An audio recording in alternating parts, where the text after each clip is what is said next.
In our previous video, we have seen about Apache Spark, where we discuss about nodes, cluster, what is monolithic, distributed, vertical scale, and horizontal scale. Apart from that, we have also seen how MapReduce work, what is the use of map, what is use of reduce, and how they use to store data, and why we need Apache Spark, and how it is 100 times better than our MapReduce. In continuation to that, we have also seen the features given by Apache Spark to us. That's why people are adopting it more toward it, and we have also seen the APIs that will be used for the streaming and processing of our batch data. So in continuation to that, next video. Welcome.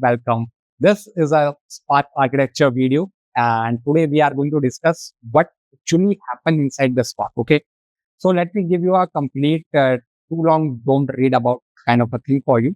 And Spark work on master slave. Welcome, and definitely there is going to be a one master machine. Then there will be some slave machines for you. Okay. So there are three terminology inside it. Let me give you a quick introduction to them as well. So first is resource manager. Welcome.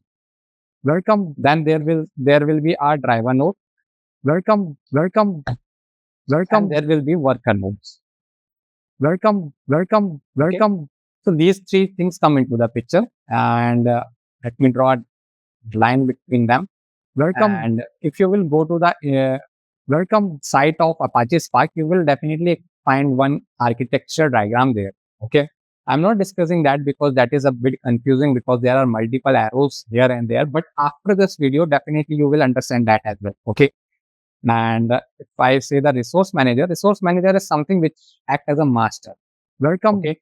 This is a manager kind of thing. Welcome. If I come to the real world terminology, definitely we have, managers in our team. In corporate world, we have managers. Okay. After managers, we have team leads. Welcome, team leads. And after team leads, we have different people. Like we have senior data engineer, we will have data engineer, we will have interns. Okay. Welcome. Manager directly don't involve over the working of senior data engineer or interns, right? He will take care everything from the team lead. This is the pure point of contact for manager, correct? And team lead is usually divide the work over the system engineers, senior data engineer or interns, depending upon what they have as a skill. Okay. So this is how actually this master slave architecture looks like into the real world. Okay. So now coming to our terminology, what happen actually when you submit a Spark code? If I take a Spark code over here, okay, let's say, let me put it here. Okay. So this is your Spark code. Okay. Once you have your Spark code with you, you will try to give it to your resource manager. Okay. Let's suppose this is your resource manager. Welcome. Okay. This guy over here. Welcome, resource manager. And let me paint it blue. Okay. And this is your resource manager. Looks cool, right? Welcome. Yeah. Welcome, so your resource manager. Welcome. This resource manager, in the very beginning, he is going to create a driver node for you. Okay. So what it will do, it will create a driver node. So if I take the image of any laptop, okay, and give me the image of laptop, please.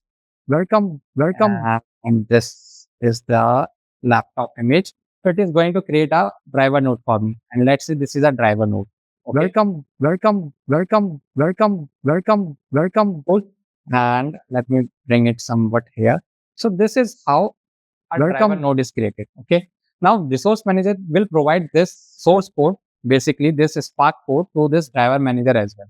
Welcome. Why it will provide? Because as I said, he is not going to directly contact with each and everything. Okay. That's why the team lead is present there.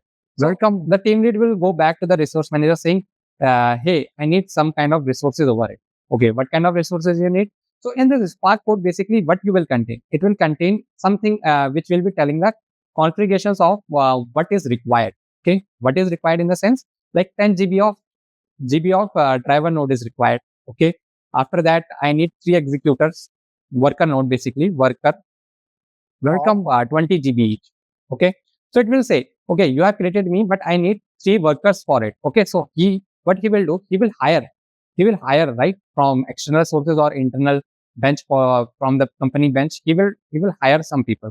So definitely he will do interview and all kind of that of thing. So once he did, and team lead selected his team, so he has a three nodes over here. Okay, so he created these 3 nodes. Now these all 3 will welcome in together. Let me group in together. So it will welcome something like this. And now resource manager is not connected. He will introduce this to this welcome worker nodes. Okay, worker nodes are connected to this now. Worker node is responsible for giving the work to them. Okay, so this is how actually the Spark work internally. Welcome. Okay. This is how it work internally. And let me pull this as well below. Welcome will be much more clear. Okay. So this is how actually Spark is created.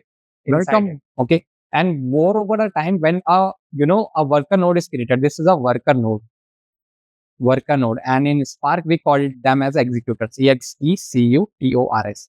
So when basically these executors are created, okay, can call it as an executor only because that will be much helpful.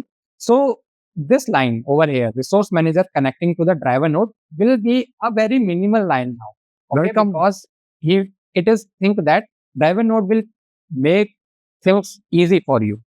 Okay, and this is how driver node is. Resource manager is always there, but driver node it will become a master node after that, as soon as our worker nodes have been created. And this is what the Apache Spark architecture look like.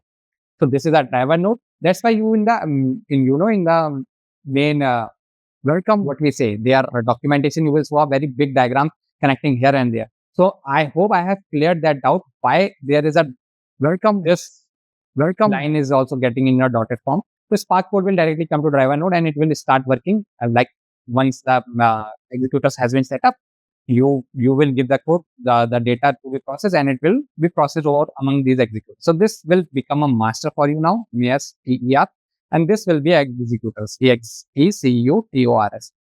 Resource manager will be there. If definitely you need a new executors, so you will definitely driver node will go back to the resource manager and say, I need these codes. I need executors more. So it is going to create executor for you. Okay. So this is how one arrow is also connected over here. If I make that, so something like this, the executors are also connected to a resource manager. That's it. Welcome. This is how our architecture look like of master slave into it. And the one which we are interested in is in this green color. Okay. The green color architecture is the one which we will be discussing more. Driver node plus executors. So this is the complete architecture diagram of it. And if I will try to show you over the welcome Spark as well, Spark architecture, CHITCTORE. Okay, let's visit that page as well. I will show you Apache Spark cluster more overview 4.1.2. So see this. Welcome. If I can copy this image, copy image, and welcome 11. See, let me copy this, paste it over here. Welcome, and see this. So what we have created is something which is similar to the above one. If I zoom out a little bit of it, okay, get into the right. Welcome. See this. Welcome. Doesn't this look very familiar to you? Welcome context driver manager is here. This is my driver manager. Cluster manager is connected with executors worker node. It is connected with executor worker node. It is connected with the driver program. It is connected with the driver program as well. Driver program is connected with the worker node, and it is coming and giving data to both the workers. So it is connected with both the workers. Let me take the laser and give you a clear understanding of this. So this is my cluster manager. This is my cluster manager, the resource manager. It is connected with the worker nodes. It is connected with the worker nodes. Okay. It is connected with the driver manager. It is connected with the driver manager. Okay. Driver manager is connected. Driver manager is also connected. This is a double arrow. You will see. Okay. Spark code will come here. They have not given the Spark code over here. So Spark code will come here and it will be directly given to the driver program. That is our driver node. Okay. So this is how this architecture diagram, I hope I have made this very clear to you why multiple arrows were there and how they are connected. And later on the video, why that after the creation of the executor node, why resource manager gets sidelined and when it will come back to the picture when we need more executors. Okay. So this was about it. And I want to discuss more about the driver node with you. Okay. So driver node basically contains 2 to 3 things inside it. Earlier, let me create a driver node for you first. Okay. If I will say this is my driver node. Okay. And if this is my driver node, inside it, I will say it is a Spark session. Welcome. Earlier, we used to call it as a Spark session actually. Okay. let me write it, Spark. Welcome SESSION. Okay, Spark session. So inside this Spark session, they have created one more block inside it. Earlier, it was used to be in this way. The one which I am creating right now, Spark context. Welcome. So this is an interview ready question as well to you. So it is asked in interview as well. Welcome. Okay. It is asked in interview as well. What is different between Spark context and Spark session? There is no difference. The Spark context is included inside the Spark session. So basically, the code which I'm telling you over here, the Spark code will be given to the Spark session. Okay, so Spark session is used for this. Cool.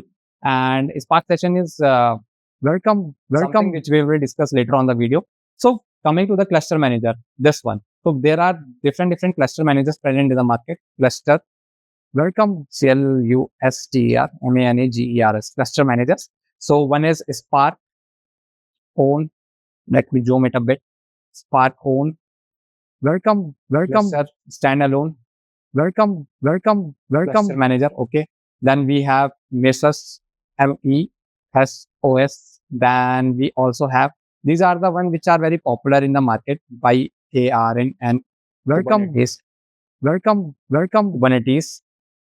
Welcome KUBER and welcome. Yes. Okay, so these are the one cluster managers which are very popular. You can use any one of them. Okay, and you have to set up your machine using this cluster manager first, and then the driver node will be created for you as well. So now the complete overview of this video. Welcome, we have done. Welcome. So after our everything has been set up, the code will come to the cluster manager. Will be in the pictures. Cluster manager MANAGER. It will going to create a driver node for us. Okay, driver node for us. Driver node is basically consists of a session. We call it as a Spark session. Spark session. Welcome. What is the use of this Spark session? It is used to create a connection. Welcome. Connection between my driver. Welcome and manager. Okay. Welcome. So, Spark session will create a connection between that. Now coming ahead, this will be given to the worker node. Welcome worker node. Okay, and we call worker node in Apache Spark. We call them as executors. Welcome. So this is a complete flow of how our code is going to look like after we created our pipelines. Okay. So this one, the one which I am highlighting right now, this is the one which we are interested in. Okay. The cluster manager, welcome, highlight it as well. This is going to get sidelined once the executor nodes has been created.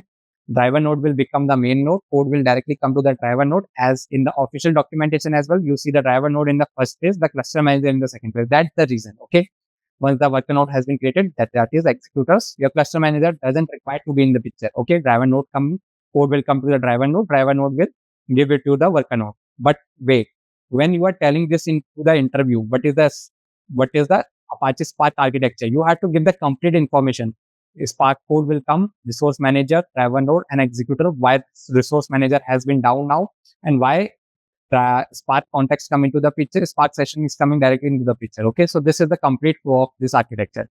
So this is what we have done over this video, and I will be discussing more about welcome executors, because I want to tell you about something very important about the executors and more about the driver node. Although we have learned it consists of Spark session and Spark context, but I wanted to learn you more how it is working in behind, so that it will be very easy when I will teach you a basic concepts of fundamentals like transformation, arrow wide transformation. That will be very easy for you to understand. Okay, so for all of that and more, see you in the next video. Thank you. Welcome.